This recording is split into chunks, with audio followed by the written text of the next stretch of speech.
Alright, should be recording. Continuing in Mad Max, key was originally provided by WB Games back in 2015? You know what? If it wasn't 2015, it's 2016. And sorry if my voice sounds bad. This happens I'm familiar with this happening in winter. Just basically have a night with dry enough air and there'll be a spot in my throat that just so dries out and takes days for it to really recover. That's right, I was gonna work on the convoy. So let's do that.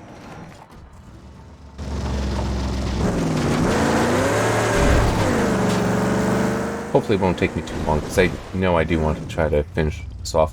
And yes, I'm recording this New Year's Eve, to go live on New Year's Day. Fortunately there isn't that much news for me to cover. Yeah, because I'm not working today, I can go longer with this than normally do. Roadkill cluster incoming!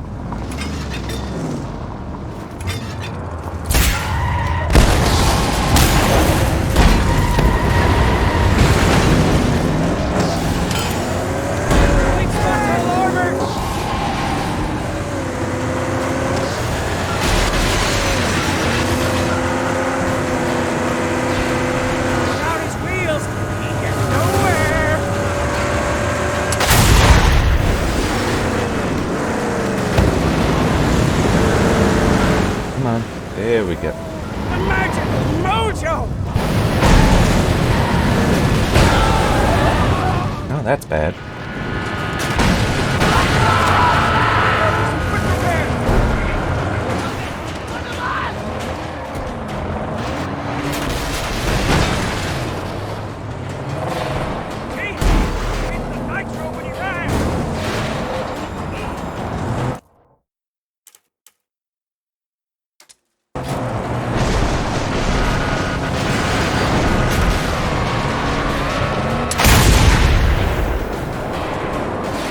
This is not gonna be easy.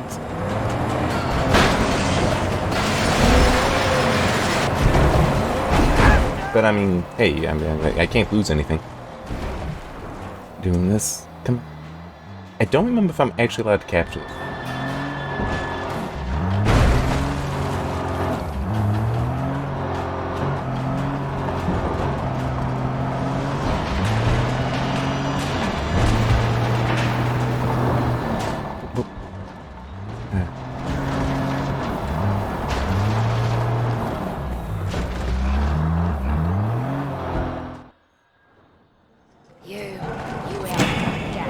Oh.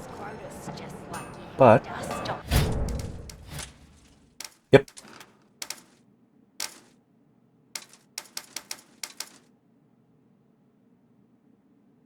Don't need.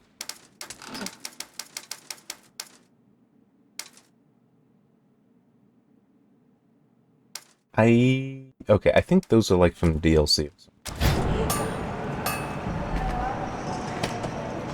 Alright, there. Yeah, now let's try for that last... Oh, no, there's two convoys. Thought it was only one.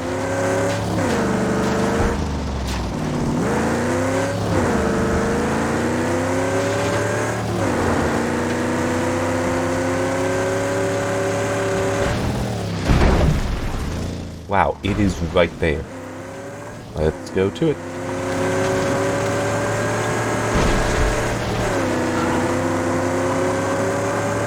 Fortunately, I do have to catch up to it.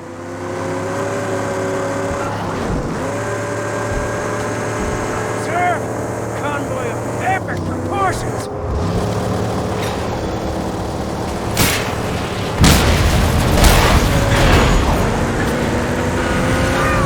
See their cloaks on fire!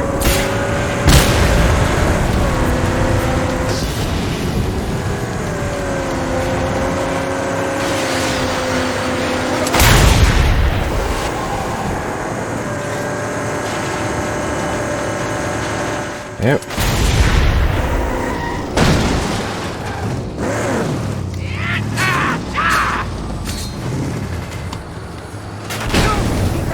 Oh, okay.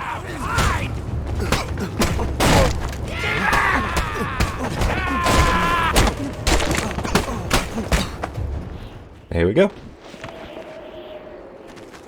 That was almost easy. And there's the other convoy. Let's go!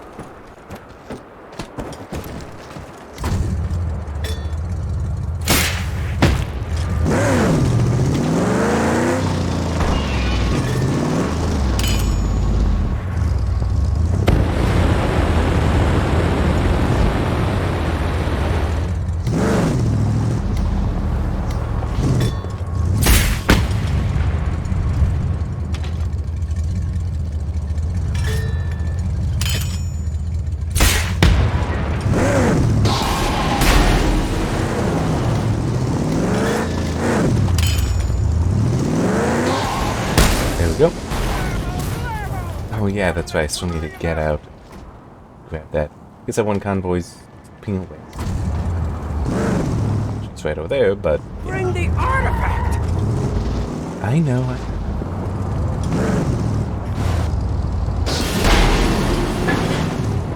Alright.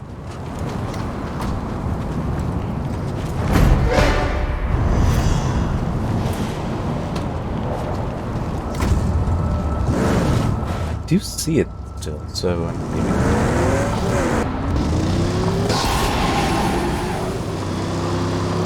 Though.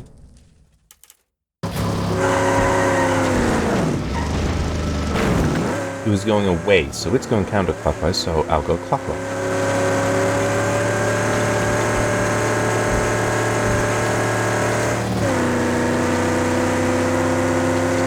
Alright, so for news, don't have too much, which I already said was the case. But one of the things is that if you are interested in the Tomb Raider reboot trilogy, the Epic Games Store is giving away all 3 games, and they're the Game of the Year 20-year celebration and definitive edition of the 3 that, yeah, they're giving them away and for a week. So the, because they had been doing, the 1 free game a day during the game sale. This, for the last week of the sale, it's just those 3 games. And then after that will be Gods Will Fall, which came out earlier this year. Well, early last year? Came out in 2021, and I reviewed actually all 4 of those. I did not care much for Gods Will Fall, but I do enjoy the Tomb Raider. Some big bad armor on these small ones.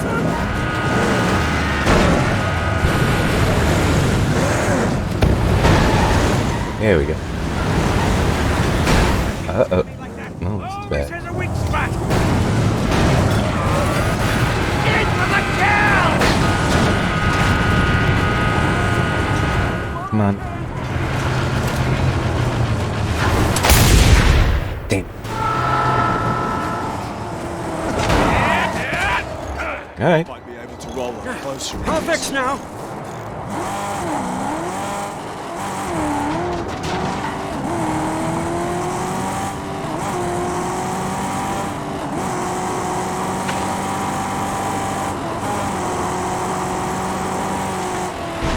Ooh, this thing does not turn.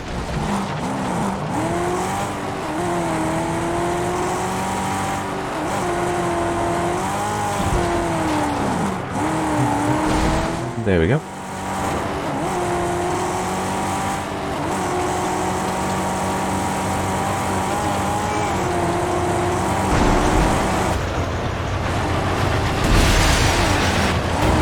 That, come on, come on, come on, come on. Let me. I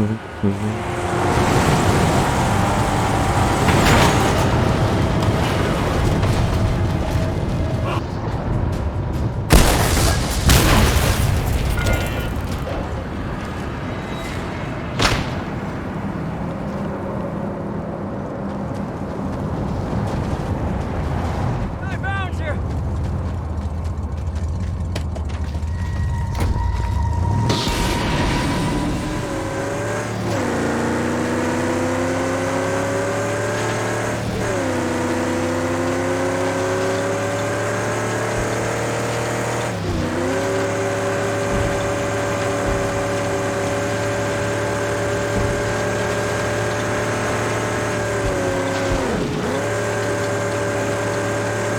Come on.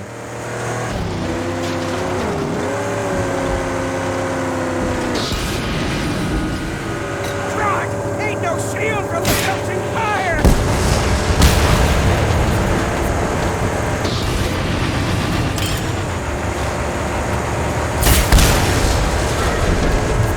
Without his wheels, he gets nowhere!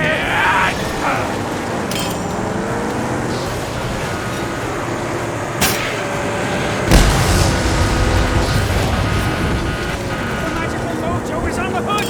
There!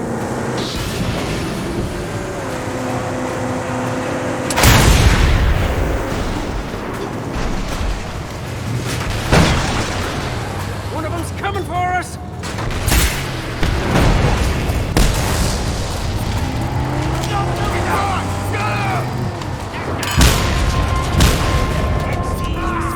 Ornament!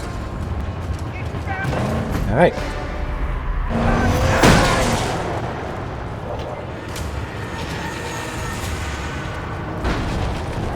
Thank you. That actually moved it out of the way for me. I don't recall if I've ever noticed that before. Because I punched one into the other. Alright.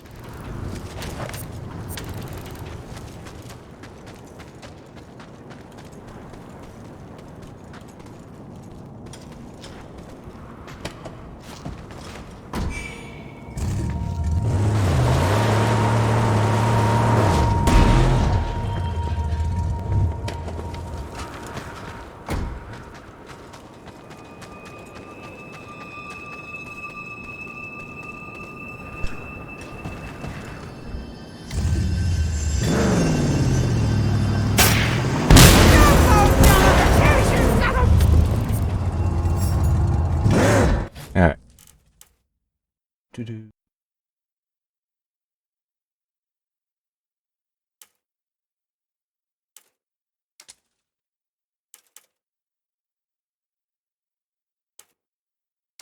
Yeah, like that. I want to refill and all.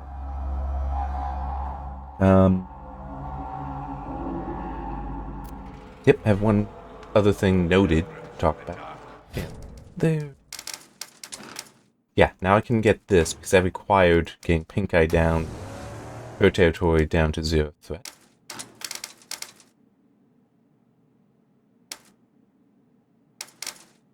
Yeah, don't need that anymore.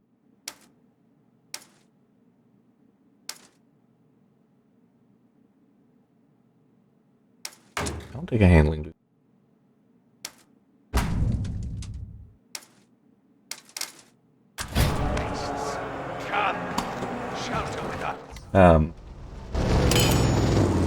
Yeah, I was seeing that there's rumor at leak, or leak, depending on how you that AMD will be releasing a Radeon Super Resolution feature for its drivers, which sounds like it would be the Fidelity FX Super Resolution, but enabled driver side. So in theory, a game like this that obviously is too old to support that could toggle it on in the drivers and hey, it'll work. But I think part of the rumor was, though, that it would only be Navi and newer. So I wouldn't have any GPU to support it. That's okay, though. I'm not much for the idea of such downscaling than upscaling the sharpening. I mean, yes, I have used such things in games, but it's, I always A-B compare it to decide.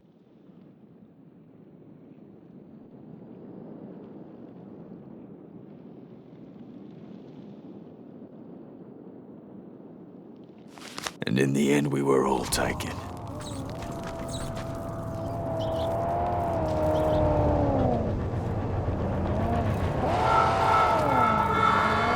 Well, hey, you want to get out and fight me? Huh?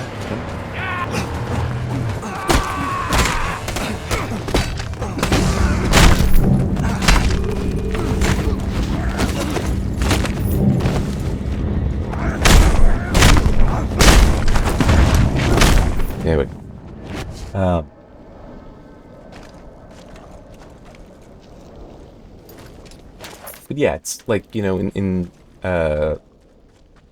Ghost Recon Breakpoint.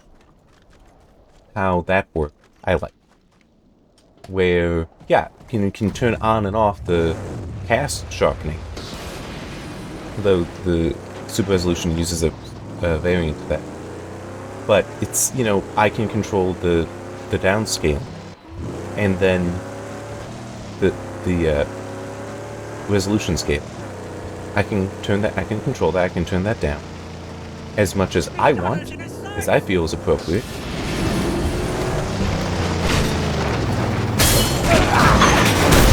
Instead of, by some setting, a developer set. Not to say I don't trust developers, but I'd rather, do it myself. And then turn on the sharpening if I wish. I much prefer that solution. And hey, maybe... Yeah, actually I could see that being an end goal for AMD's future. Because they do already have the per-game profile stuff that, you hit Alt-R typically brings up the overlay. I could see it being where, yeah, you can go in there and adjust both those. Well, might not be able to adjust. Well, actually, no, because they do have the ability to adjust the intensity of the sharpening. So, yeah, maybe they could do that. It would be neat. And as it, that's how I would want it set up. And maybe they'd be able to achieve that.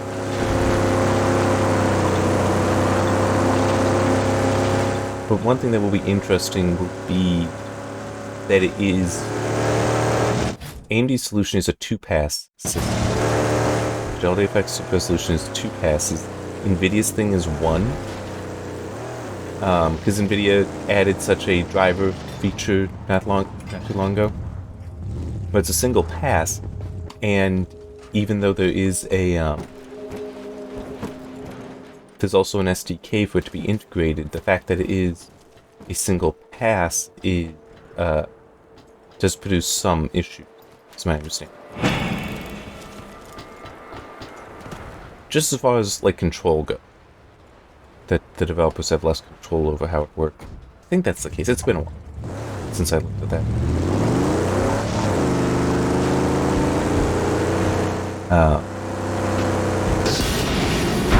Yeah, it's supposed to be sometime in January, so maybe CES, maybe not. Although technically AMD isn't at CES. It's a weird thing with CES at this point. And that's in general, not specific to AMD. But like maybe their yearly almost driver update is just, that's going to be one of the things that include.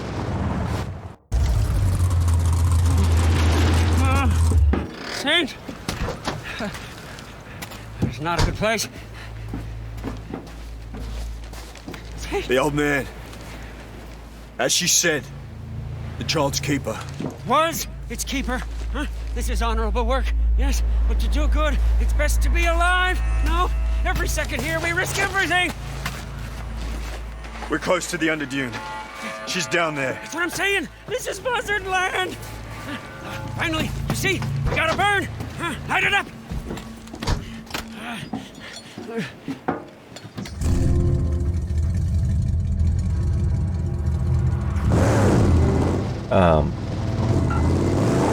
But no, CES is weird because it's like AMD technically isn't at CES, but they're doing their own conference type thing like the day before it or something.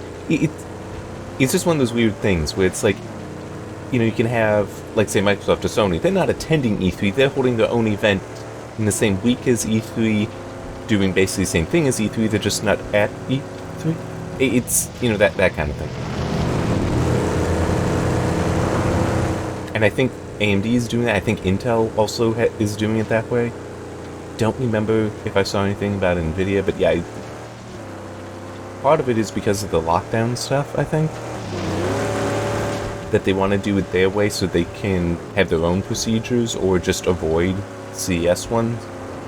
That must be it. Yeah, it's weird. But still, can expect a lot of announcements To tempt fate like this in this next week. abandon gospel for luck. It is to beg for sun.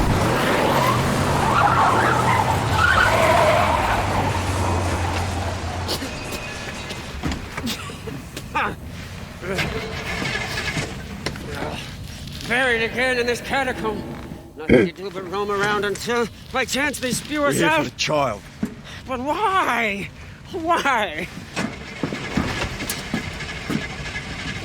The buzzards use children to dig around for loot. They're called diglings. Where they keep them? Oh, deep in the gloom of their horrible tunnels, I'd wager.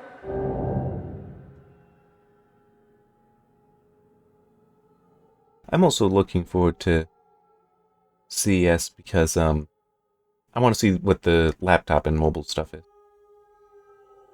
Just that my laptop's getting old.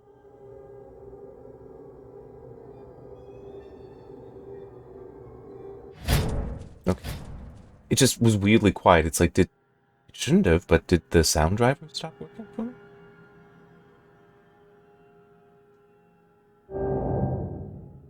I'm going alone. Wait here. But keep alert. Understood.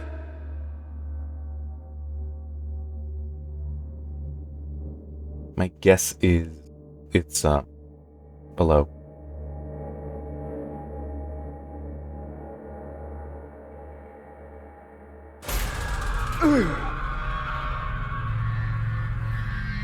Ladder.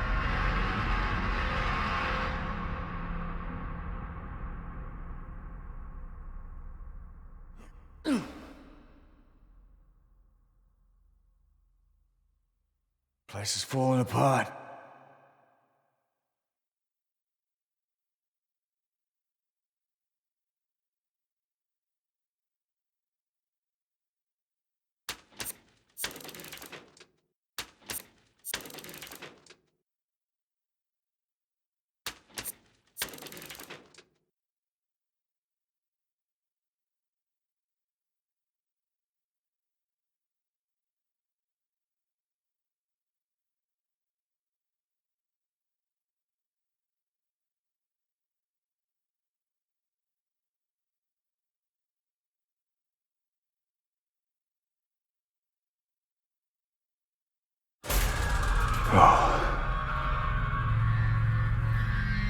Well, that's going to restrict my ability to go.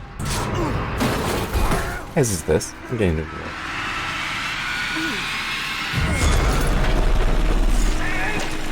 Are you dead? I'm fine. Stay with the car. Buzzards! I'm going back to deep fryer! Jump bucket! He's gone. Gotta go deeper if I want to find these diglings.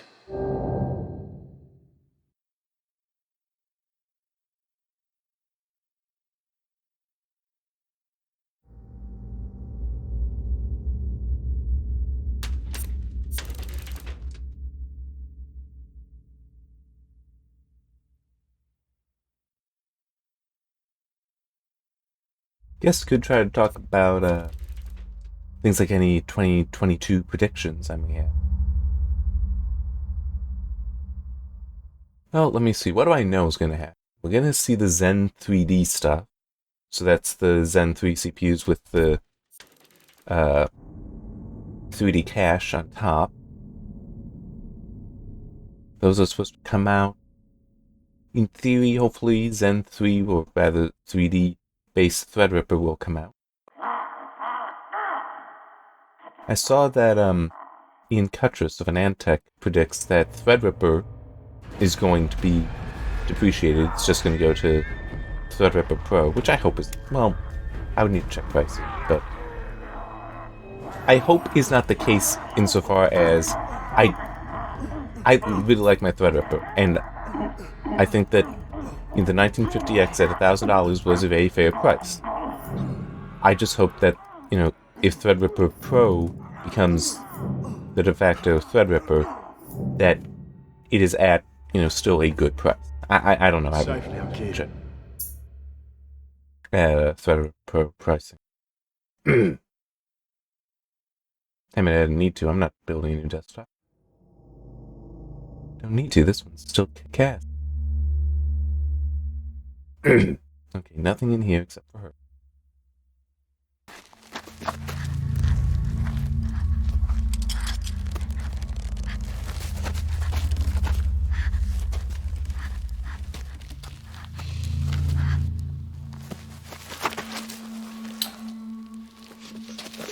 Hey. You know, if there's another one down here with that name, Glory? New one. Dickland. Down there. Thank you. It also, in a way, doesn't make sense to me. Must keep looking for the child.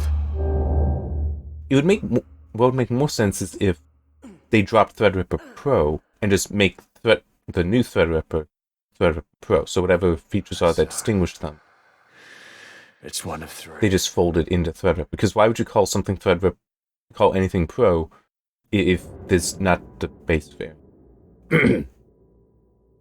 But I do completely understand why they would have not really done much with a Threadripper. Because those are dies that could potentially be used in Epic, and Epic is going to make them the money, a lot more than Threadripper. But, you know, if you have limited supply, you go to what makes it more money. No issue with them prioritizing Epic.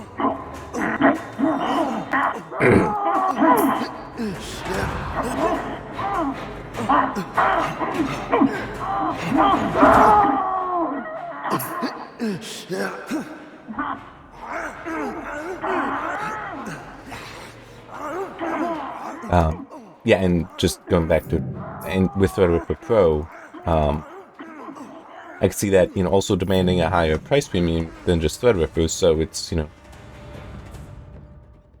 Threadripper exists in a weird spot. Being sort of prosumer. And if your supply is constrained, it makes sense to focus on consumer and professional and data center. Which would be Ryzen and then Epic. In Threadripper Pro, you do so that, you know, you still have Gotta be one of these. coverage for like studios and such that are going to spend the tens of thousands of dollars equipping all of their people with these computers. Which, hey, Threadripper Pro will sell to you that way.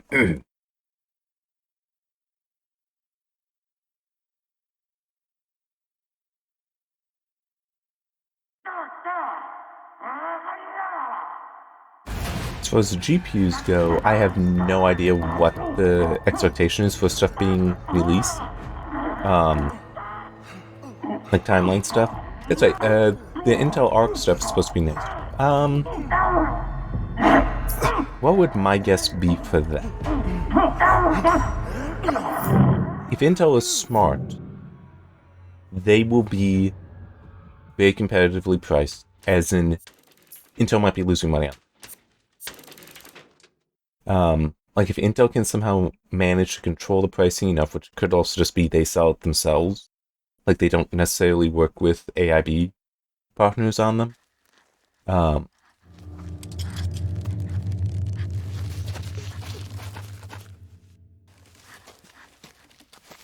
But if they can do that, Have to find that child. well, it's that I think is what would help them. Who's that? Because right now, you know, it's they don't have to worry about selling them at any price because they will be bought up. It doesn't matter. It's what are they going to be establishing for their brand? Are they going to be establishing it as another not competitively priced because of the current market situation GPU manufacturer, or as a GPU manufacturer that is actually, you know, like, even in times like these, they want to build that goodwill. And it's Intel. They got the money. They could take a loss on at least the first generation, because if it gets out there, they're also, you know, they're building up their brand for it. They are Hope getting it's caved in. user experience to help improve the design going forward.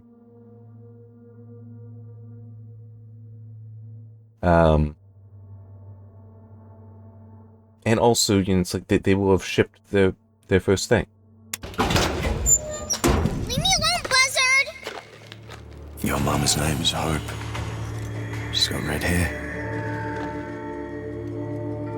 She calls you Glory.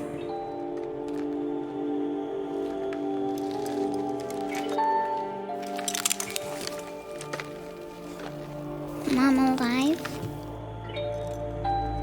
She is. She's waiting for you.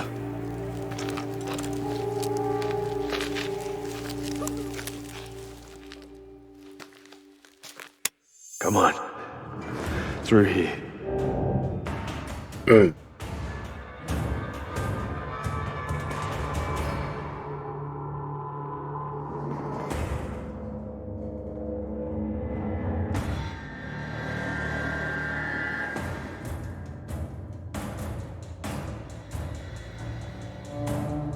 You know how to get out of here? No way out. There must be.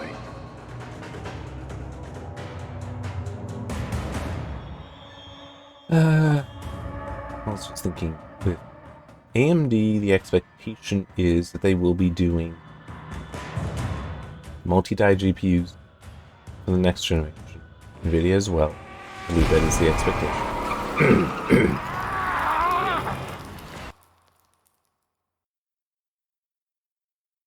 Stay here. I'll stay.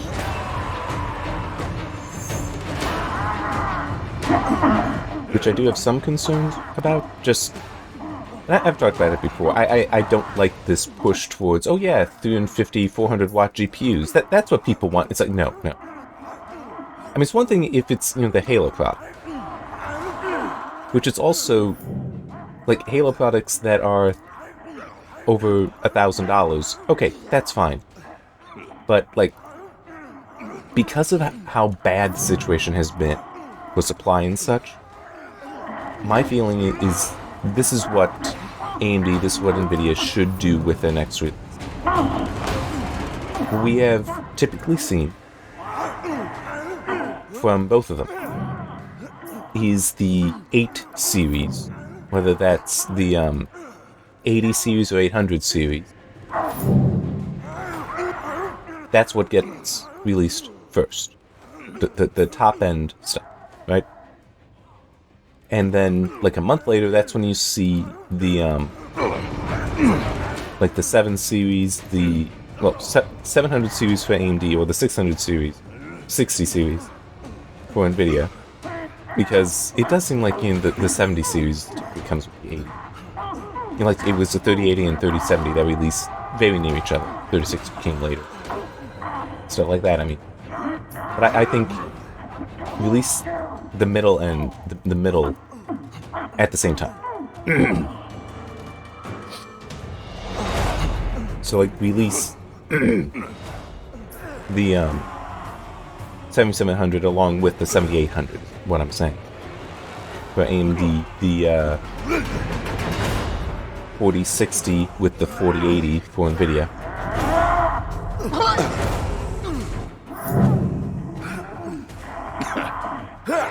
Okay, I did hit the button. He takes so long to pull the gun out.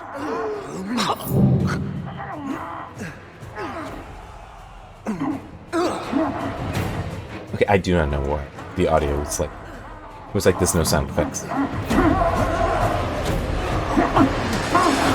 But yeah, I just feel doing that would help a lot, because it's the people that want to buy those that are being so hurt right now with the market.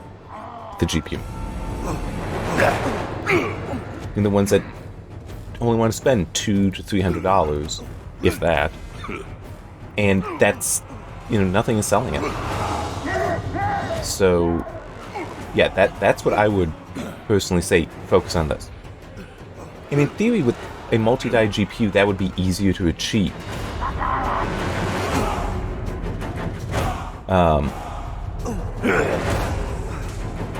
Because, it might be the same die that's in the 7700 and the 7800. It's just there's 2 of them in the 7800.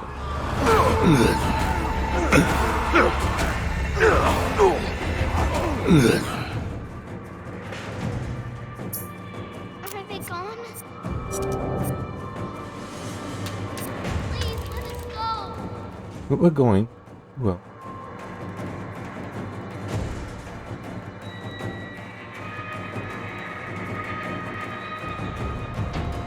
There and me. Who?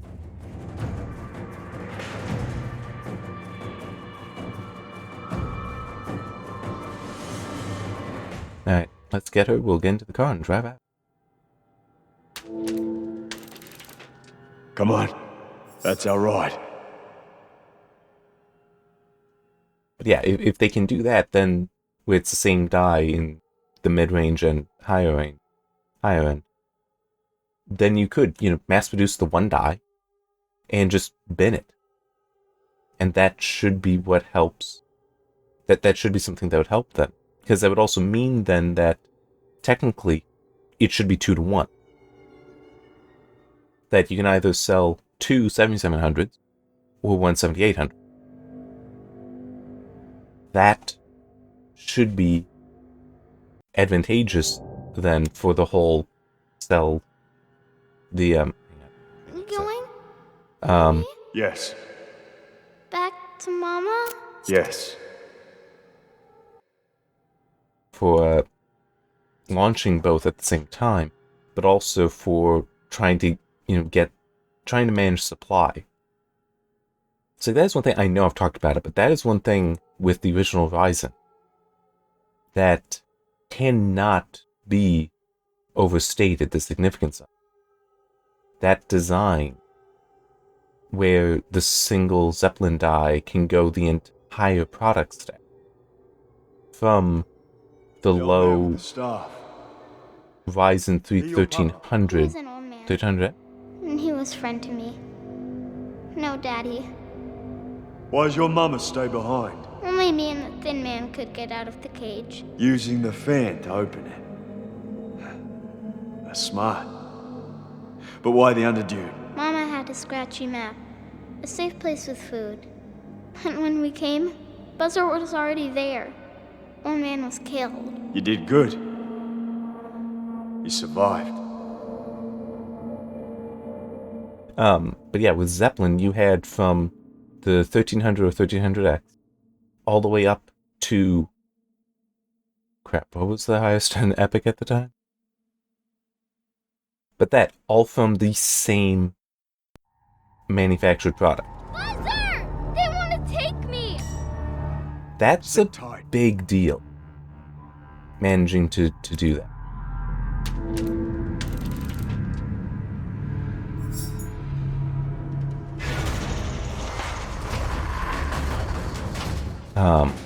And should not be forgotten. And if you can manage that with the GPUs, which will be a lot harder because it's a lot more involved with the GPU.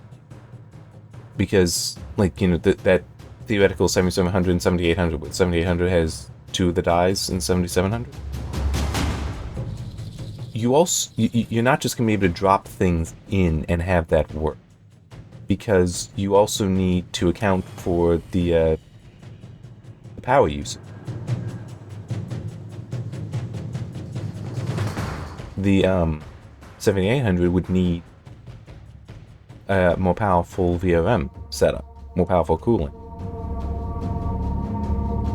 So you would end up seeing them being more expensive.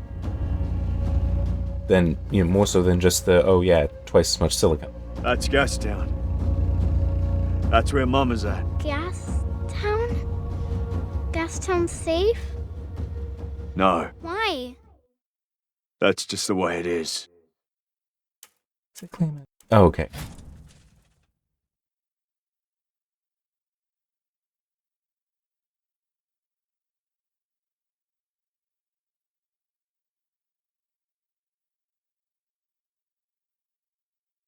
The funny thing is, I think I've had this bug before, where the sound effects are dead. But the fact that some still comes through does tell me that it's like, there's nothing wrong with my system. Which means that it's going to be a lot harder to fix. In theory, though, it should just be like, I need to back out and open the game back. Or just reload, go to the main menu and come back. No, Why? We can be 3. You can be father. No. I travel alone.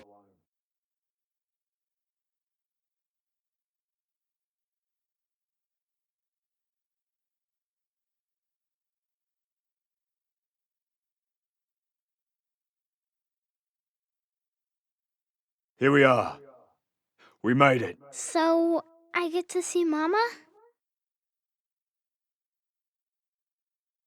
Yeah. I heard you. Now we have sound effects.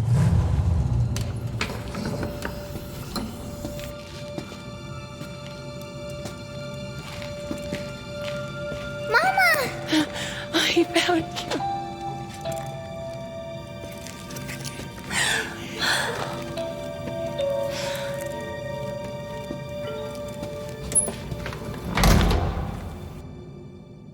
Find the hatch.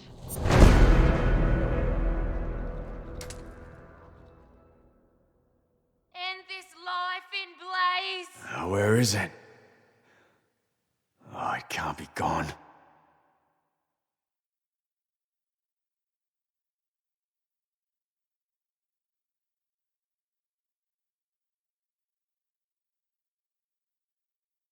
Um,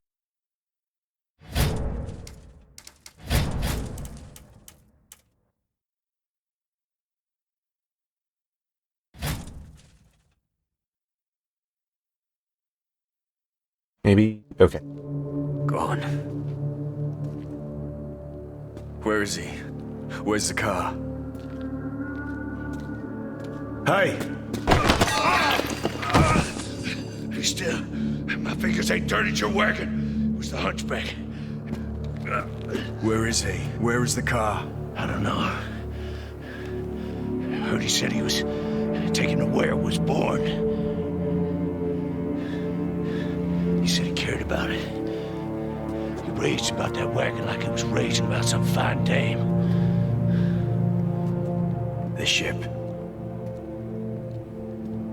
You let him go. No. You let this happen. It's no affair of mine. It is now. I need your fastest machine. It's yours. Take what you need.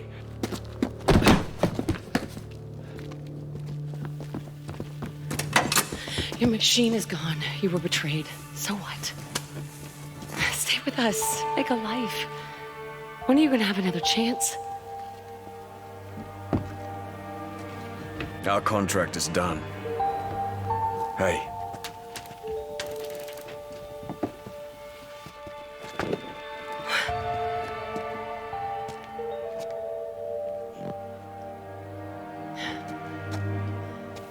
It's a present. For you. Together we can build more than a life raft.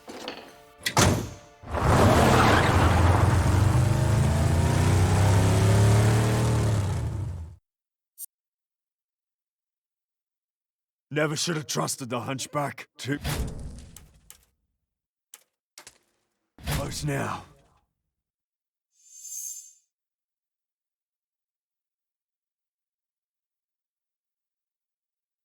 Okay.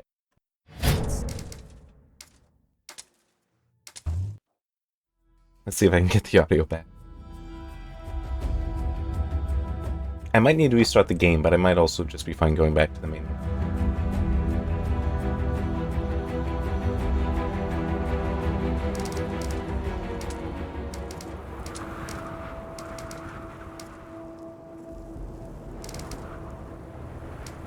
That's all correct.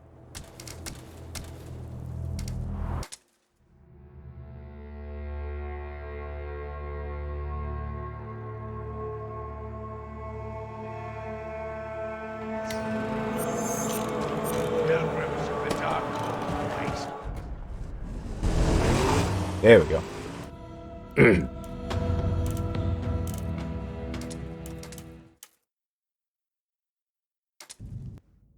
Why not save some time?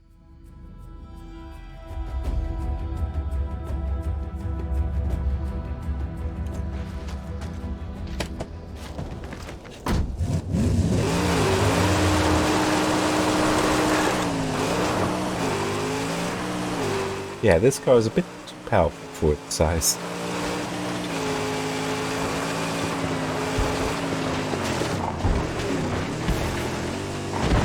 The hunchback better be here, and with the car, Cameron.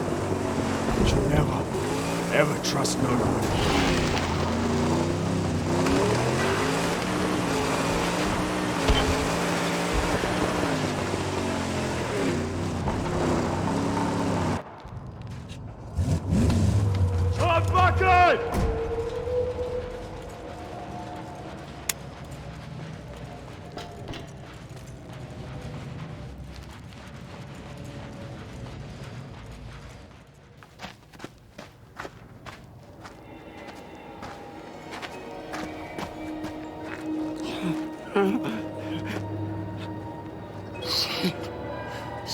You came for me.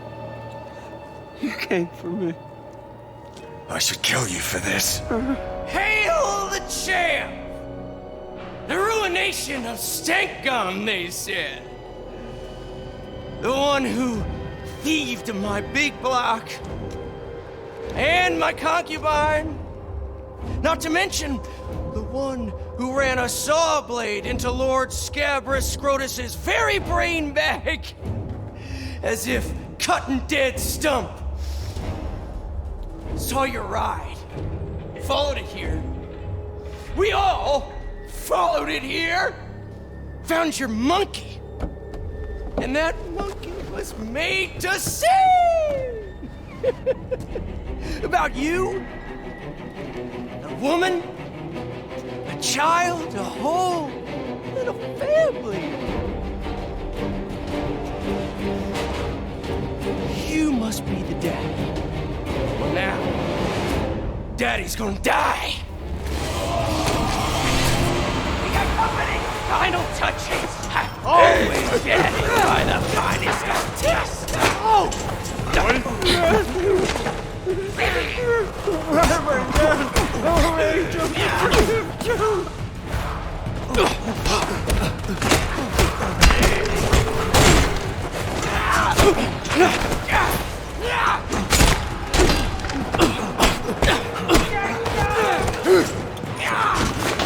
My word!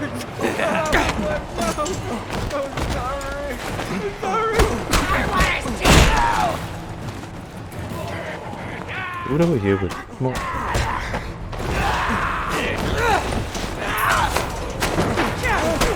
What can I do? What can I do?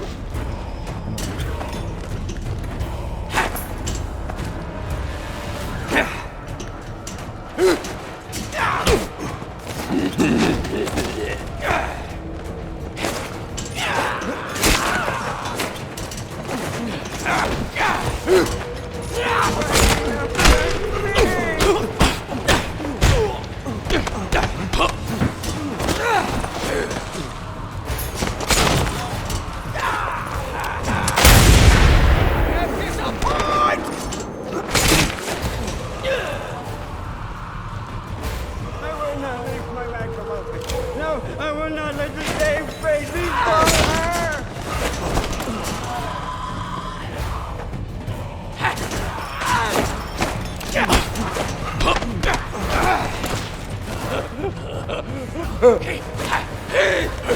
Come on.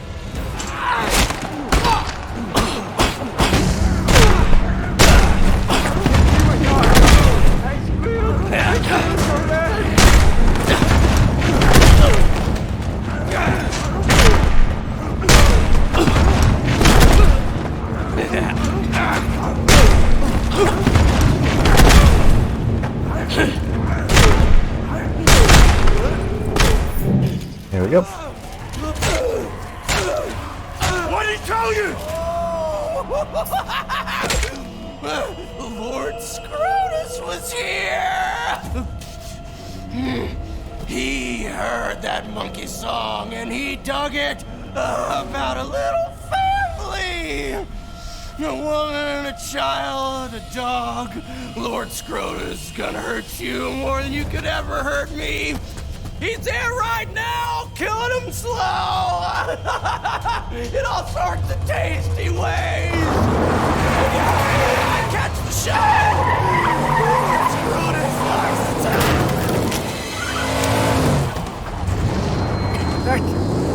That I took it upon myself to bring her back to her birthplace. My angel, the magnum opus. You stole it. Righteous, it was not, I confess. But what could this lonely acolyte do? What could I possibly do? You meant to take her from me. You meant to plant your petrol tank back here. So? So? Where would Tobucket be? What's my place? It doesn't matter anymore.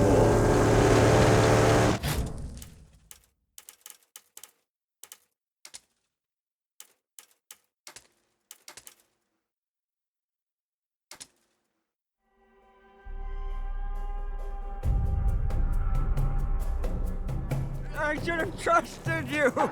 I'm sorry. I'm sorry. Here we go.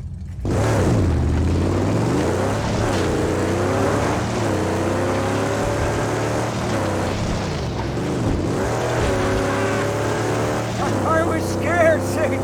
The opus. I was scared for her.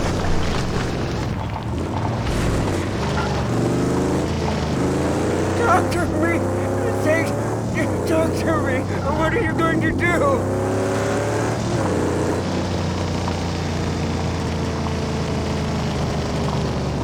No. There we go. Please, please, say something.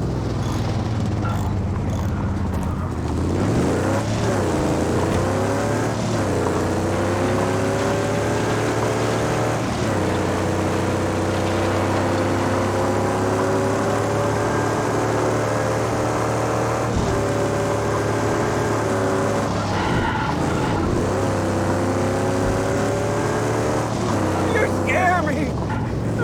Saint, why do you not speak?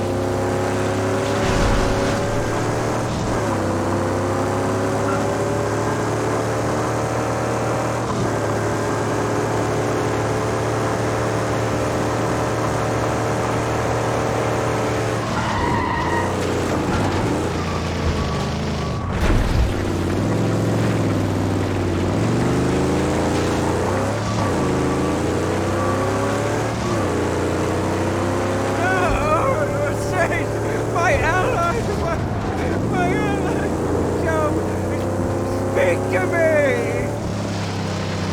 Saint, please, where are we going? No, Saint, not back here. Please, Saint, let's go somewhere else, anywhere. There's nothing for us here. Please.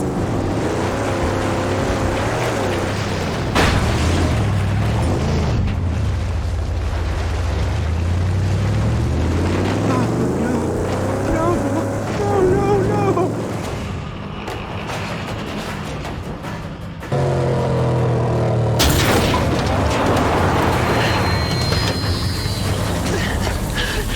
You're too late. Scrotus was here. You okay, baby? Come here. Come on. Come on. Okay. Nobody will remember my name. Yes, I will. Yes, I will. I'll remember. I promise you.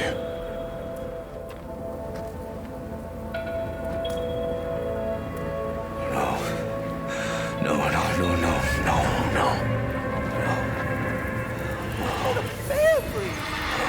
Lord Scrotus likes to take his time! Where is he?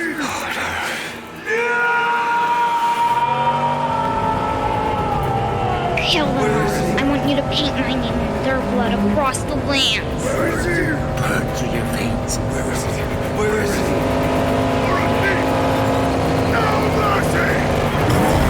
Max has never really been in a healthy psychological and emotional place, has he? And then stuff like that keeps happening to him. I don't know about keeps, but it certainly had.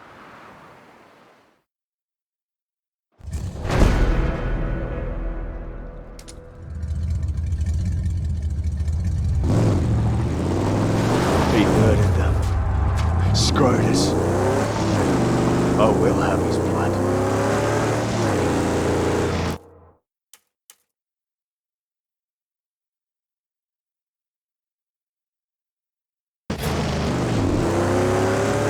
I must find him. And end him. But where is he? Nobody knows where he goes. Not saint. Only his war boys know his patterns. His zigzags and desperate unholy movementations. Bloodbath upside down in organic mechanics. He called himself Scout. Was a war boy, he said. Was with Scrotus. He said so. I don't know. Yeah, he'll know. And he will tell me.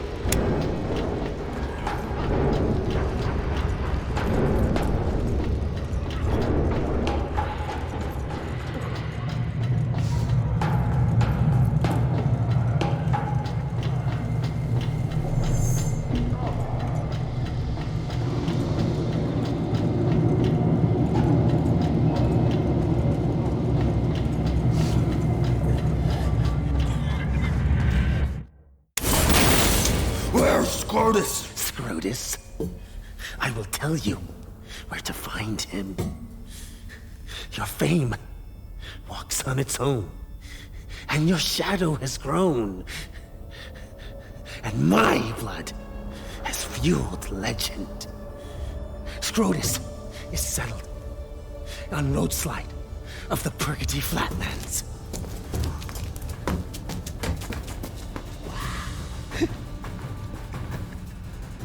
2 weeks, he said. A spent shell! Bring his corpus gratis to the organic mechanic! And let the blood serve! Now my blood returns for you, Scrotus! Now my blood returns!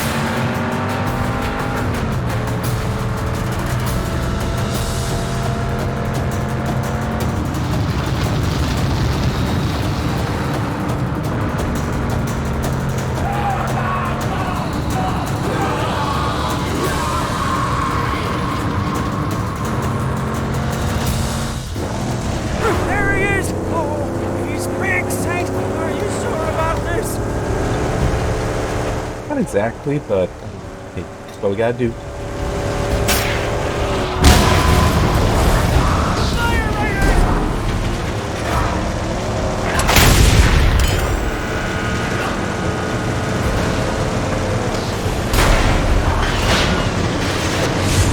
Paint my name in their blood. Paint my name. Okay, this is awkward.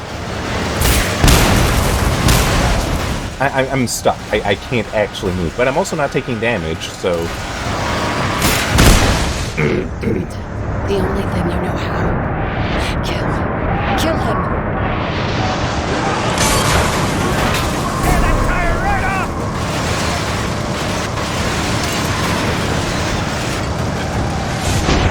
Take his life like he took ours.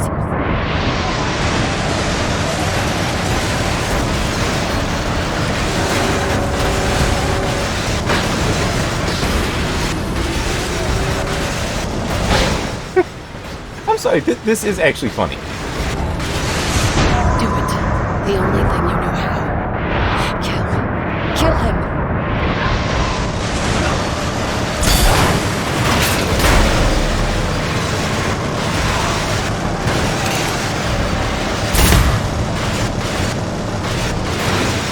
I'm loose. I think. Until death.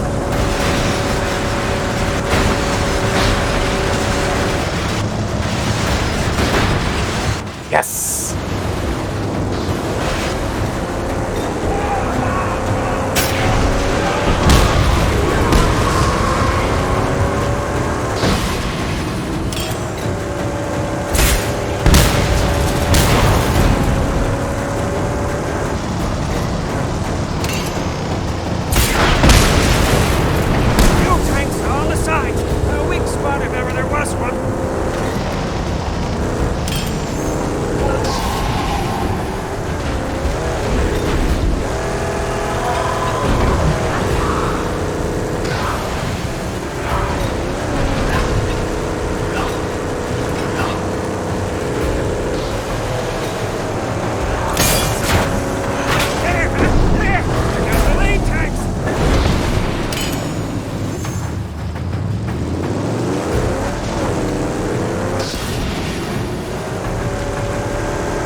Whoops. His face, my man! There we go.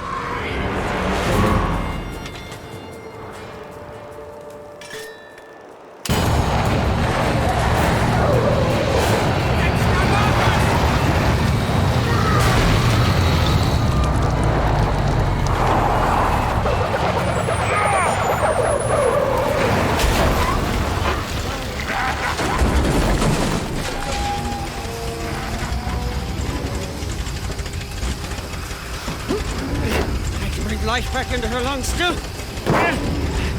Black fingers will heal her, say. Yeah. Come on! What you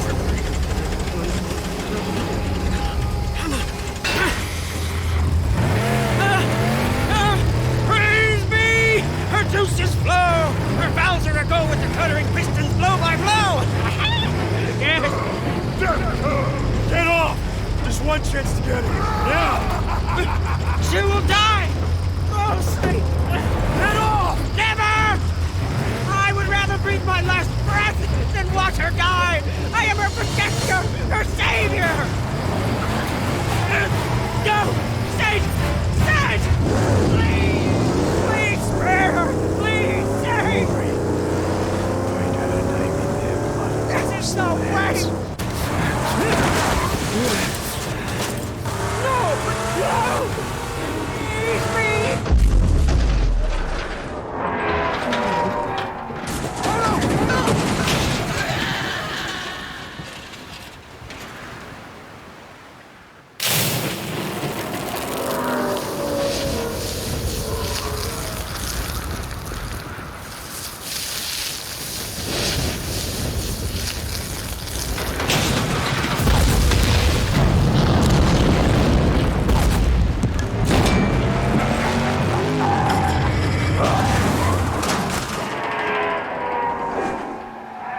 And that's the intercept. Abscabra Scrotus, the immortal! Forward! My interceptor. Hear me! I, Scabra Scrotus, flesh to slay you here! Nope, that. Bring the thunder. Back. Black upon you! Right your wrongs.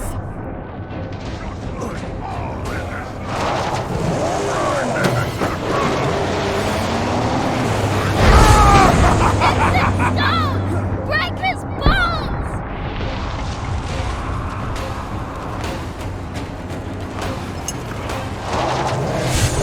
Eat my name in their blood. Eat my name. You cannot slay me! You have no power here! Blow him to smithereens!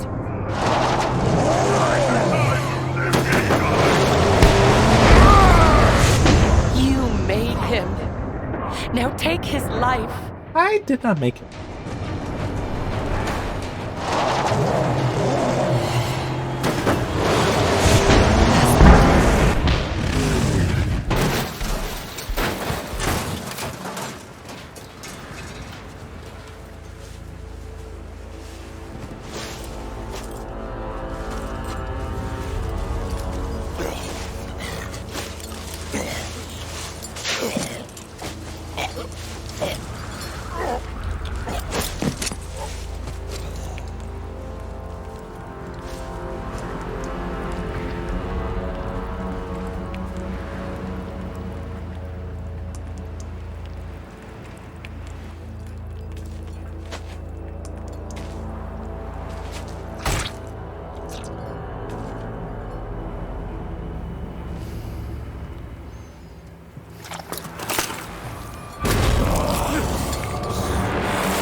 I'd still be tempted to completely remove the head just to be certain.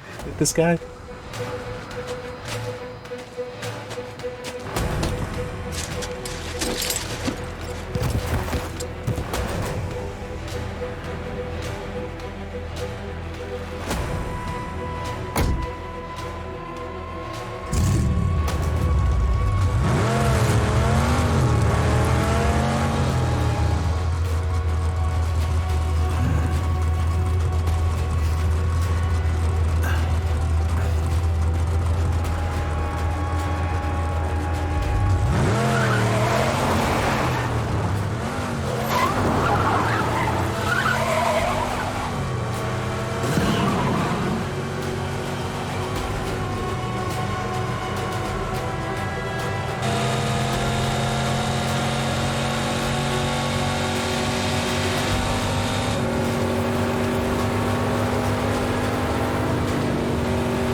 That's how it ends. Which is, it's definitely a weird ending in one way, in that this is basically all its own adventure. So that it doesn't need to influence any of the movies. I don't know if there's books, it doesn't need to influence those. Yeah, I think it's always interesting to see how some things do try to achieve that. And just to have a one-off that is self-contained enough that it doesn't influence anything else. I want to... Can I? Okay, I can't. Yeah, just over an hour. I called it just right. As far as this being the last part. So next week, Just Cause 2. Yeah, it's on my list of games I want to do Let's Play Plus thing in. So is this. Where I've already, played... Well, I've already reviewed the game, but I didn't record the review playthrough because I wasn't doing that at the time, so give me a reason to play a good, fun game and do the things in. And Just Cause 2 is... I do hope it works with Threadripper, though, because I know there are some games, like Red Faction Armageddon, the Stanley Parable, I think there's Splinter Cell Blacklist, that's 3, that actually will not run on Threadripper, but basically if it just sees, oh, there's that many threads, I can't even compute. In theory, if I turned off the SMT, the hyperthreading equivalent, then it would work. But I'm not doing that. Also, in theory, something like Process Lasso, I think some have found success with. I don't know. I'm not going to worry about that. Besides, in theory, I got the test system to run those. But, yeah, Mad Max, it is a fun game. It is a fun game. The one negative, the one main criticism I can remember having for it is that there is a limit to what you can do. It's like, once you clear the area, once you, reduce the threat everywhere, or even, I hadn't done that fully, and it was only one upgrade that I didn't have access to because of it. But it is like, once you finish upgrading the Magnum Opus, there's nothing more for you to really do. And yeah, it's like, at this point, it's not New Game Plus. It's, but you can keep playing, and go in there and explore, clear some stuff out. And you do actually get the Interceptor, if I remember correctly. Chum can't be with you, which is kind of disappointing. At least I think it has been used, so I could be wrong. But I think that is the case. We'll find out. But it does just kind of come not only to the end of, oh, the story's over, but the end of, yeah, there's no more progression for you to do. Which, I guess in some ways that is a positive. Because, how you got games today that are designed where it's like, oh yeah, it's seen like 10, 15, 20 hours to get you to the end game. And then we intend for you to spend 100 hours at endgame. So it's kind of nice to actually have something end before that. But it's also just the whole... There is a middle ground. Where... It's not replayability, where it's not just you doing the same thing over again. But that there is a means by which to continue improving that is actually substantial as well. And I want to make that point about it having to be substantial, because in just saying that, I immediately remembered Borderlands 2 with the badass rank, which is so stupid. Because I remember I turned off the bonuses you can get from the badass rank stuff, and the feeling was, my shields can take one more bullet, and I can kill enemies in one fewer bullet. Yeah, that don't matter much. That really doesn't make that big an impact. But technically, the badass rank stuff, that is what that's for. It is, you continue playing, you advance. It also, I really, really disliked the whole... It's such strongly diminishing return that isn't communicated to you when you pick what it is, but it's also that you have 15 different stats that badass wings can go into, but only like 5. You only have a selection of 5 of them each time. Each time you get a badass wing. And so often it was like, oh yeah, grenade damage, grenade throwing, like the speed at which you can grab another one to throw, stuff like that. It's like, I don't care, I don't use grenade. But I just got locked into that's what you have to upgrade. It's like, I want to be able to upgrade these. That truly was a system that I feel was not tested against people that want something substantial, keep playing, but also that don't make use of every single one of those things. It's like, I don't use grenades. I very rarely ever do in any games. It's because of how conservative a player I am. You know, I try to make sure I always have the stuff, so it's like, if I have a oh shit kind of moment, I have the grenades. I have them then. Whereas if I'm using them early, then I don't have them when I really need them. But the thing is, even when I get into an oh shit moment, I'll still be like, it's okay, I can manage this. And so I never end up using it. Yeah. I know, it does work against me at times, but it still is the whole, that's how I play, so to then force me to have to upgrade the grenades is just really annoying to me. And also, I think with some of the stats were like, okay, what's the difference between these? Why do I want to go for that one instead of that one? How are these better? How they work? Yeah, and I don't know. The pre-sequel had the same badass system as 2. I don't know about 3 though, because I've not played it. But both Borderlands 1 and 2 are also on my list of games I'd like to do Let's Play Pluses in. And I'll probably do those leading up to reviewing Borderlands 3, because I do have that. But they neither would be like this, where I use it for stream. No, those would be my own thing. It's just, actually finding the time to do that. Because I got so many other things to work on.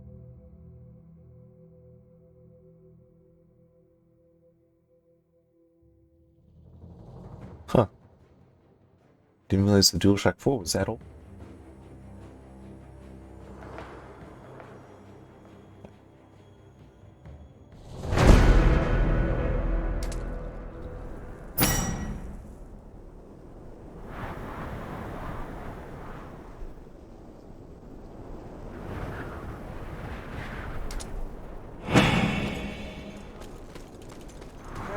I say, the magnum opus is tuned up and ready to go. Where shall we take her next?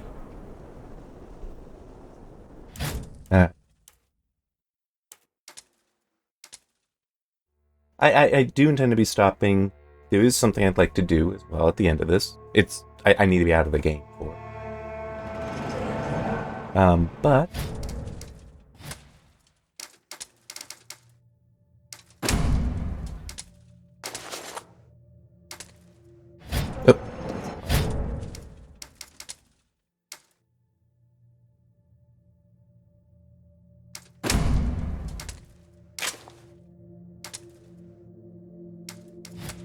there's nothing more here. There.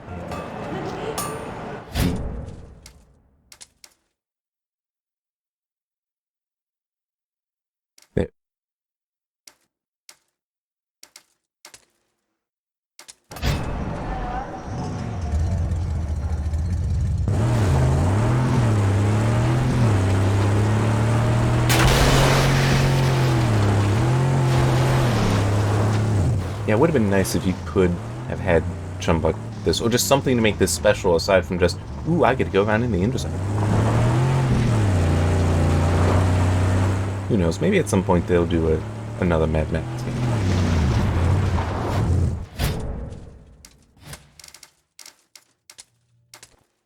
So yeah, as I said, next time it'll probably be in Just Cause 2. I'll just need to install that, uninstall this, get things set up.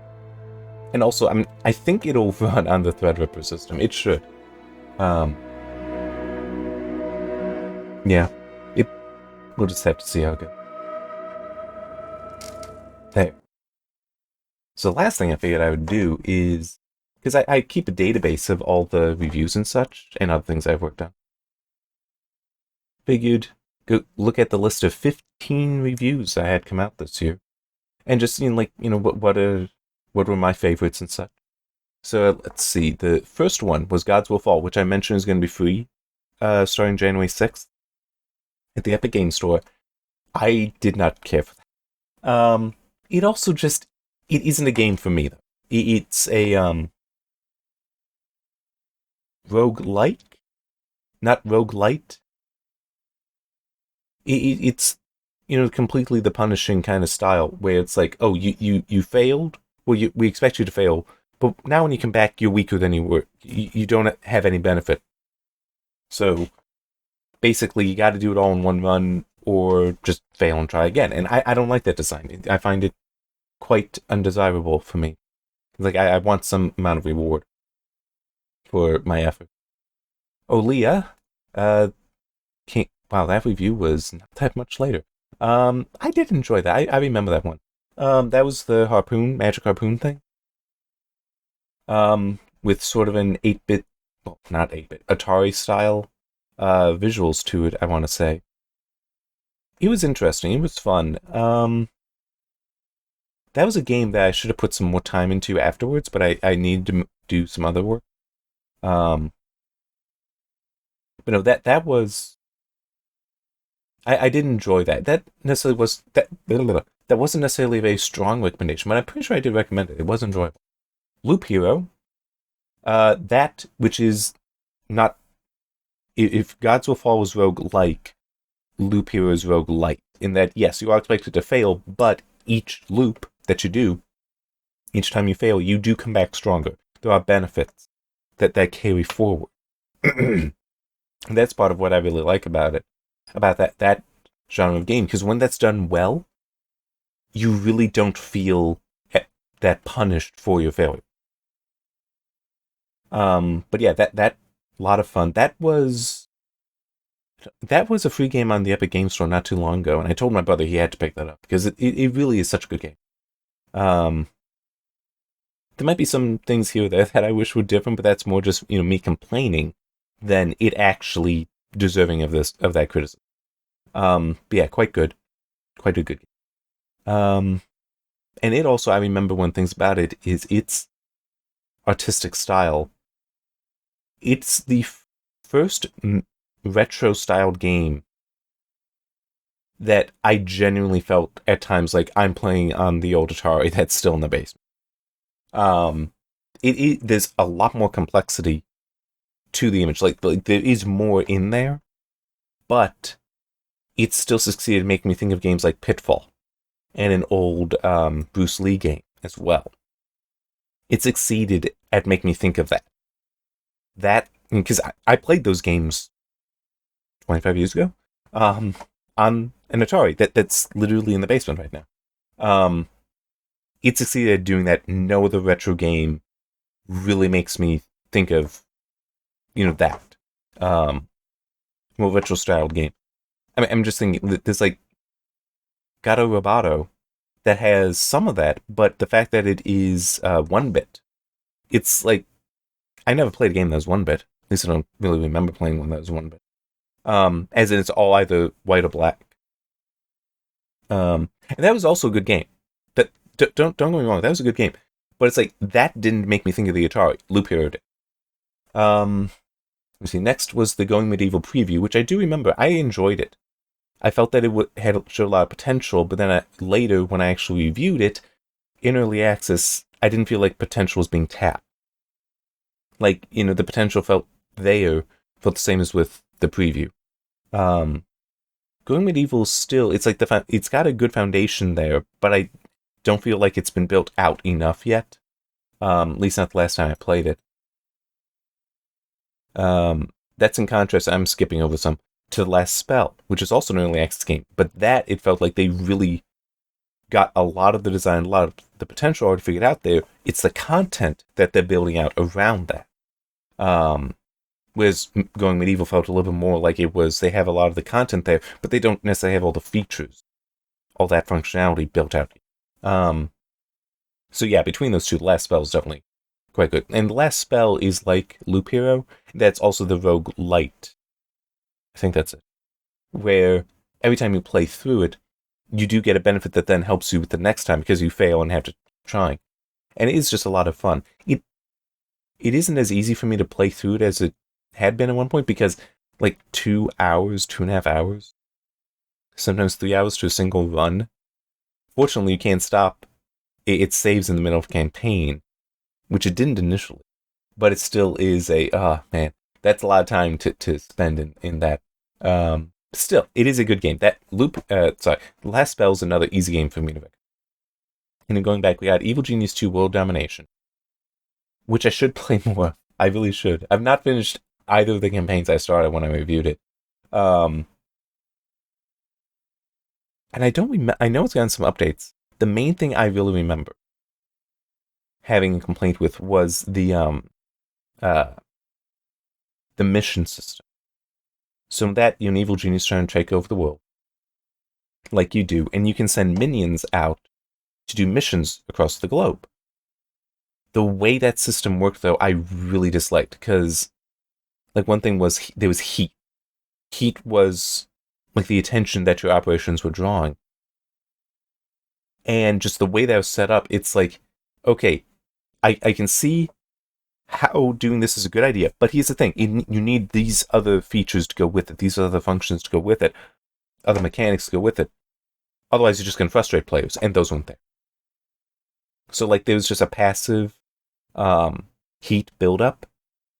So, I can still remember having a mission where I had just cleared the heat from an area, called up minions to do a mission there. They took so long to actually be sent out that the mission failed because the passive heat built up and the heat of them doing the mission had to cross over into it shutting down, having to shut down, go to ground, because the heat was too hot. In no way is that an acceptable situation. Now, I do want to say that they did do updates to try to improve the speed of your minions heading out there. They really should have just done a different system, like not have the passive heat generation. Have the passive heat generation stop when you are scheduling a mission, which I know that would be ripe for abuse. Or just come up with some other situation. I do think it makes sense, though, that if a place isn't doing an operation, why would the heat be building up? So it would make sense to just actually do away with that. Or at least have some way for you to see what the passive heat generation is, for you to control that, do various things. It was really lacking. Also, the UI was a pain in the ass, because you had to search around the map and try to find them in each country and all that.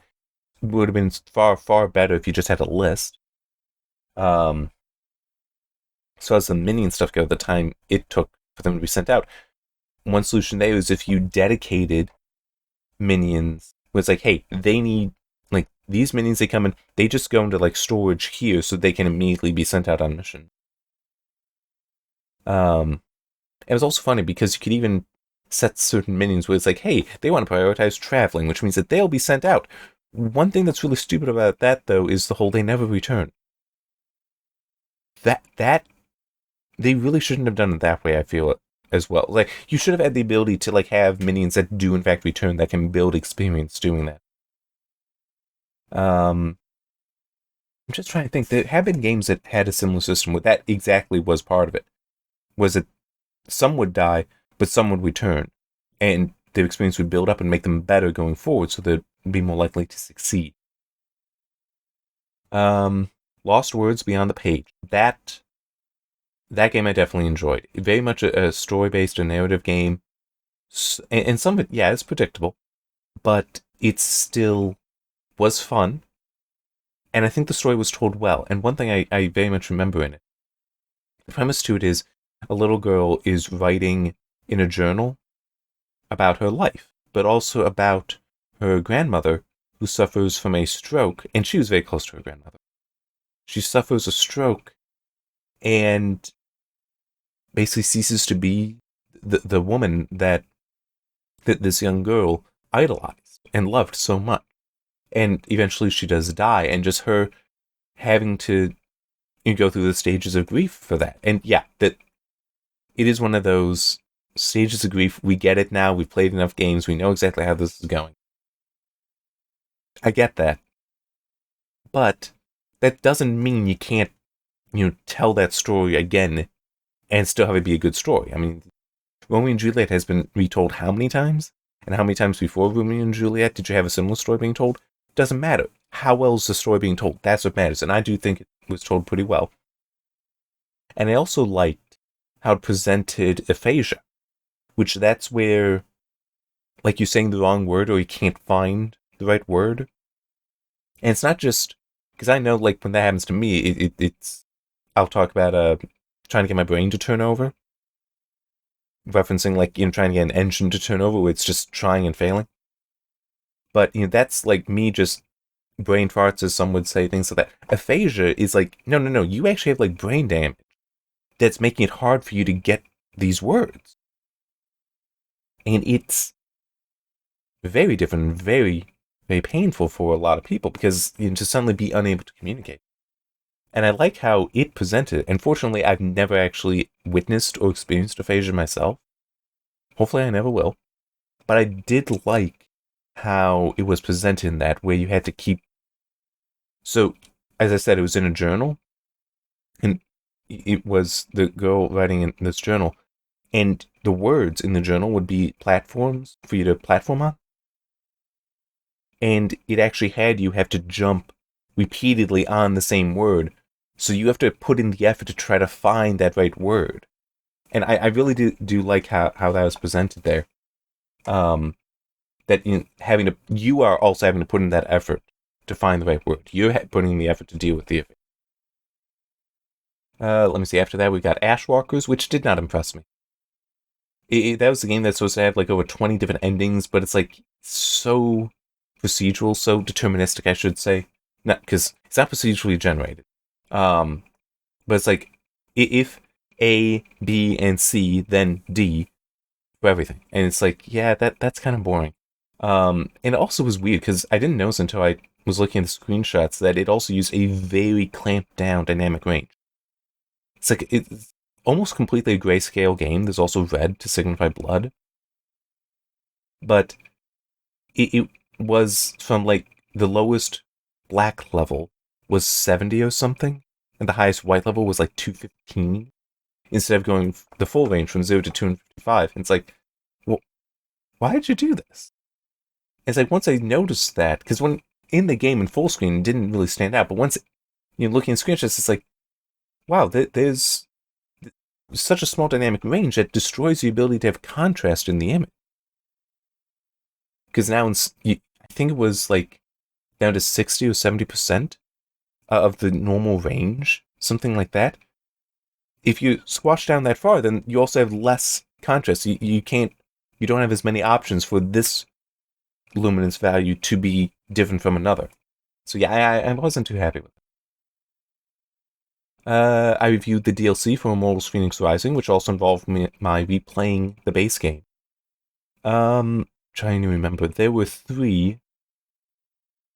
The first was basically the challenges, having to redo those, which I didn't go in expecting to really like that much because I didn't care for a lot of the challenges. I got through it though. There were definitely some that I hated. But for the most part, I want to say that was fun. What was the third one? Was where you played as Ash instead of Phoenix. And it was different. I didn't like the camera angle because it did the like isometric view. I didn't really like the specific camera angle that I used. But it was interesting and kind of fun. It did have some issues, but I could see, why they wanted to do that as an experiment. That's right. The second one was basically the base game again, but squashed down into like 3 hours and set with Eastern mythology. Which I didn't care much for that because it's like it very much was just the original game again.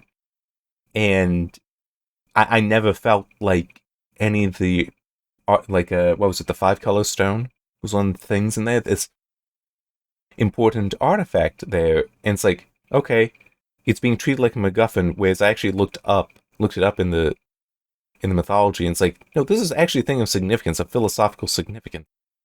And it's basically just a MacGuffin in this. So I was disappointed by that. Because while the gameplay was fine, it was just, yeah, but I don't feel like I've actually learned much aside from names and places about the Eastern mythology that it's representing. Well, I shouldn't say representing, that it's presenting. Because it's the same story, and these are just MacGuffins. They're not explored. Hopefully one day that will change. It's like, I enjoy mythologies in general. And I don't know if it would take an Eastern developer to really put that into a video game, or if you could see Western developers do it well. But that second one, I just don't feel like it really taught me anything about the Eastern mythology. Then the last spell going medieval, the early access reviews, then Edge of Eternity, which I did enjoy, but that game, it did feel like it was, even though that it had been in like well, not an open beta, but it had been in a beta. It wasn't a closed beta. I think you had to buy into it, I think. Basically, you had to buy the game, then you had beta access. I did enjoy, but it definitely had some faults to it. Like, one was just knowing where the hell to find certain materials. It's sort of the 3D Final Fantasy type game, JRPG that's 3D. And it was fine, but it's like, finding specific materials, I had no idea where to go. And there was some that would gate your ability to upgrade anything, and it's like, you really need to know where to find this stuff. Some of the story stuff I didn't understand, like there was one secondary character who was playable. He was in your party, so because being in JRPG, you could have him attack and run around as him. Can't think of his name now. But anyway, everybody has a limit break. When he gets his, there's no fanfare. It's like, oh, it's just there. It's like, why? And what it is, it's like, what is this? There should be significance here to what I'm seeing.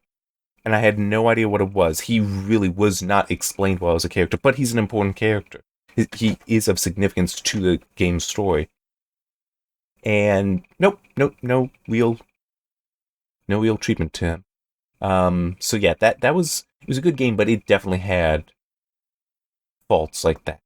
You see, then we got the Forgotten City, which, by the way, if you're hearing a clicking kind of sound, I think it's the fans in the GPU making that noise. Nothing else makes sense, but it sounds like it's just hitting against something. But I only notice that when playing certain games right now, OBS is... Here, actually, if I do this... I just disabled the preview. That actually might get the GPU to stop. Because the preview is having to be run through the GPU with DirectX. This is how OBS is. The Forgotten City, anyway, is next. That was a fun game. It was an interesting game. So that was basically a murder mystery set in a city, an ancient Roman city, although you go back in time, so it's not ancient to them. Yeah, it was interesting. It was like Ashwalkers in that, yes, there are certain endings, but it didn't feel quite so deterministic. Like there actually was some adventure, some action to try to solve things. Yeah, so that one was fun. That one was fun. Death's Door. That was also enjoyable, but it did. Yeah, that didn't make a difference. So I'll have the preview back up. Death's Door. It did have some of the difficulty stuff that I don't like, where it's like just arbitrarily hard at times. And also the heavy reliance on stamina. Stamina systems are one thing that I really don't like. How it's like the Dark Souls system for stamina is what every game developer decides to take on. It's like, no, why don't you try to come up with something that's better and accessible to more people? Actually, no, maybe it wasn't stamina, but it was how the timing for attacks was awkward. It was something like that. But yeah, there was some weird balance stuff to Death's Door that I didn't care much for. But I do remember one thing about it that definitely annoyed me some. Is that it felt like I'd seen some people, even like for press release kind of stuff before it came out, likening it to Legend of Zelda design. Which is fair. I will not disagree with that. But it felt like the first 3 dungeons to Ocarina of Time, where you get the 3 crystals, so you can finally open up the Temple of Time, retrieve the Master Sword and all that. It felt like doing that, and then none of the rest of the game. It felt like this is a game that needed to be longer to better explore everything that's going on. To get to the, what was it, the 6 other temples? How many temples? What? 8? I don't remember. It's been too long since I played Ocarina of Time, but it's like all that was just gone. You just went straight to having to fight Ganon. It's like, yeah, having more of that or stuff after the basically Ganon character, the final boss, would have been good to better explore this, because it just felt really small, really cut down. Then I did the Dying Light Complete Experience review, which that was fun to go through. The following was a good expansion onto that. I'm looking forward to Dying Light 2. And I did also change my recommendation for the base game some. That originally, when I reviewed it, I failed to recommend it. Whereas I changed it to recommending it. It's just not a strong recommendation, because it is a fun game. And that's where I erred originally. I neglected that it was fun. I was looking more for, did it impress me? It did not impress me. I didn't feel that Dying Light did anything that was like, oh, you gotta play this. And that's why I said fail to recommend. And I should not have done it that way. I was wrong back in 2015 or 16, whenever it came out. Dying Light is a fun game. And on that, it is, to be recommended. It still doesn't really impress me. It's like, yeah, but there's other games that do this stuff in a similar way. In some cases better, in some cases worse, but it was still a good game. And then Chorus is the last game review I did. Which that story definitely could have used some help. But the graphics looked good, the performance was solid, very solid. And the gameplay was very good. The piloting and such and that. There are certain things, like not being able to control your own role, that I didn't like. Not having a strafe. Didn't really care much for that. I mean a traditional strafe. Not the whole, the sliding that it has there, where you can basically turn the ship without actually changing your velocity, your direction of thrust. That was nice. I did like how all that was implemented. But it's like, well, that's actually something any ship can do. They portray it as, oh, no, only you can do this. It's like, no, because that's literally, you would just cut your engines, use thrusters, and if they're balanced, to turn the ship, and then you can aim in any direction. Any ship can do that. That's easy. But it's like, no, only you. Okay, somebody doesn't remember how physics work. But anyway, that was still a fun game. It just, that story was really, left me confused with the timeline. And I don't feel that some of the significance of certain things was taken into account. Because there should have been a redemptive moment at the end. And there was a moment that it could have been. It really could have been. It would have just taken giving certain supporting characters some lines there. But they didn't. They then did a Deus Ex Machina that, I mean, it's like, a Deus Ex Machina doesn't work in a world where there are no gods. And that's kind of what it felt like. Was that there's no gods in this world, and suddenly we have a god from the machine. It's like, where did this come from? How does this make any sense that this is what's happening here? The rest of the stuff I kind of got, although that's where the timeline, because like how certain aspects of how the Deus Ex Machina worked were like that. How does this timeline work out? I don't understand that, but I get the pieces there. It's just, where do they actually fall in the timeline? That's one issue. But then the Deus Ex Machina itself is like, why? In what way is this actually good? In what way is this a good way to end this game? Yeah. But, I mean, it's still, the gameplay was quite solid. Very solid. Yeah, so that was, me going through the 15 games. And, yeah, I don't know what the next game review will be. But I am thinking I may do something. I had reason for something else. To think of a scoring system that would kind of follow my recommendation stuff. Because I do, it's, I recommend, or fail to recommend, or I recommend against. And I don't want to do like a 9.5 kind of scaling thing. But it did occur to me I could still have categories, have those 3 categories and then subcategories to them that could work.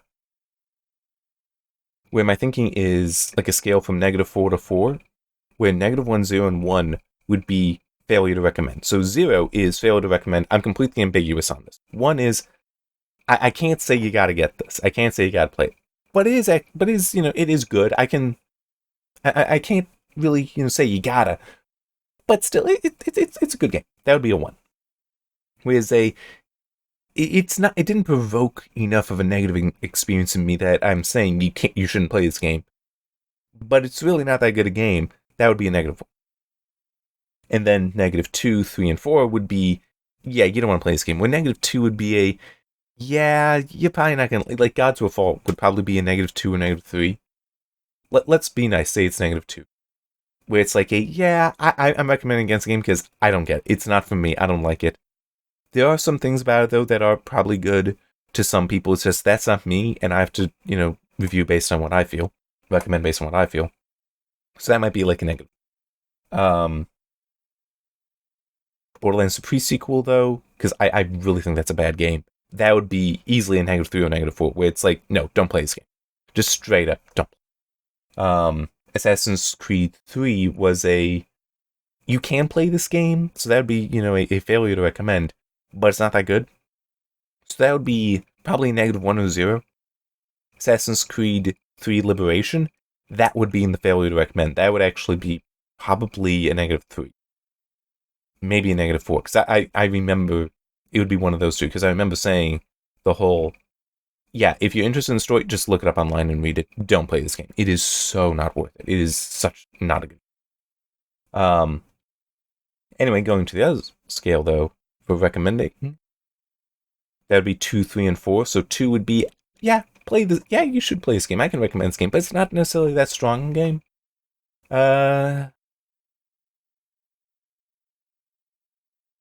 Edge of Eternity would be like that. Although, at release, because I want to say, I haven't touched it, but I want to say that some of the updates I got definitely got it to a point where, addressed some of the criticisms I have. So that would definitely be like a 2 or a 3. Dying Light, I guess that the base review, that would have been like a 1 or a 2. And I should have made it a 2 if I were doing this kind of categorizing. It was like, no, it does deserve to be recommended, but it's not like you gotta play this kind of recommendation. It's this is a good game. If you're interested in it, go ahead and play it. You should enjoy it. Was 3 and 4, that would be Assassin's Creed, Odyssey, Valhalla, and Origins. Those would be in the 3 and 4, because I really enjoyed those. For gameplay, course would be 3 or 4, but it's probably more like a 2 because of the story. I think I did recommend that game. The Last Spell, that would be 3 or 4. Loop Hero, 3 or 4. But yeah, so I don't know if I'll end up using that, but I feel like it might be fun to try. Like, because if nothing else, it is allowing me then a way to say how strong a recommendation one way or the other is in a regular form. But I do also want to say there would only be those 9 values.